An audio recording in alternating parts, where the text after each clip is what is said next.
আমি কোনো সুপারস্টার না, আমি ছোট মানুষ। দেখেন আমাকে নিয়ে কিন্তু মানুষ নিন্দাও করে, মাথার চুল, আমার চুলের কাটিং, এটা নিয়ে বলে যে ছেলেটাকে। এটা যে আমার মনের বিশ্বাস এবং আমার ভিতরে যে কনফিডেন্স এবং সম্পূর্ণটা আল্লাহ তাআলার সহযোগিতা। আমি এই পর্যন্ত আসছি এবং আমি লেগে আছি, করে যাব। আমি শুধু একটি কথা বলতে চাই, ছবি দেখে মানুষ অনেকে ভয়ে আসতে চায় না যে ছবিটা দেখতে যাব।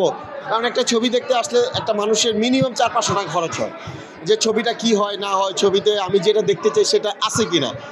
আমি বাংলাদেশের 20 কোটি মানুষকে আমি বলবো যে আপনারা, আমি রাসেল মিয়ার দিকে, আমার মুখের দিকে তাকিয়ে হইলো আপনারা একটিবারের জন্য, একদম লাস্ট বারের জন্য আপনারা মনে করেন যে একটা গণমানুষের ছবি আমরা দেখতে যাব, তাহলে আপনারা গোয়ার দেখতে আসেন।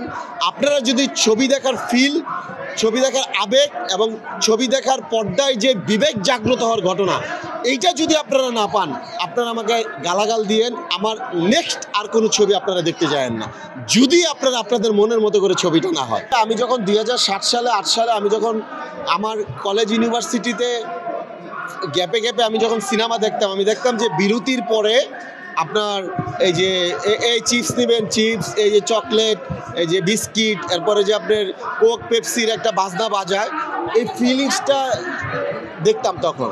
এখন কিন্তু এই ফিলটা নাই।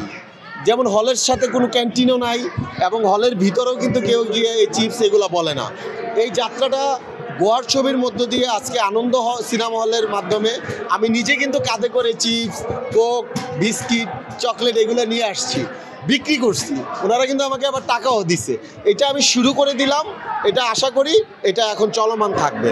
এবং দেখেন, শুধু মানুষ যে সিনেমা দেখতে আসবে, সিনেমা দেখতে আসার পর ওনার চারপাশের যে বিনোদনগুলো এবং চারপাশে ওনার যে প্রয়োজনগুলো, এগুলোও কিন্তু আমাদের মিটাতে হবে।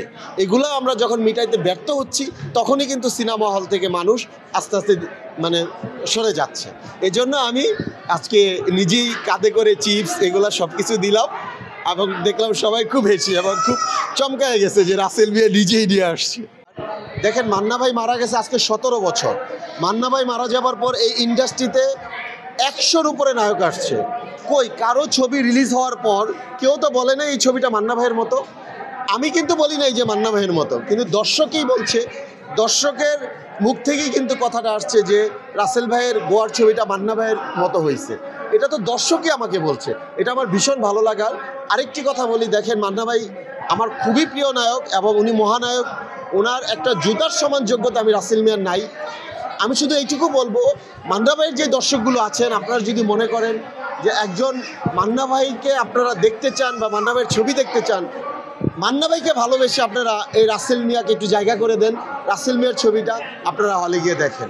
এটা আপনাদের কাছে আমার একটা প্রত্যাশা এবং আপনাদের কাছে আমার একটা বিনীত অনুরোধ।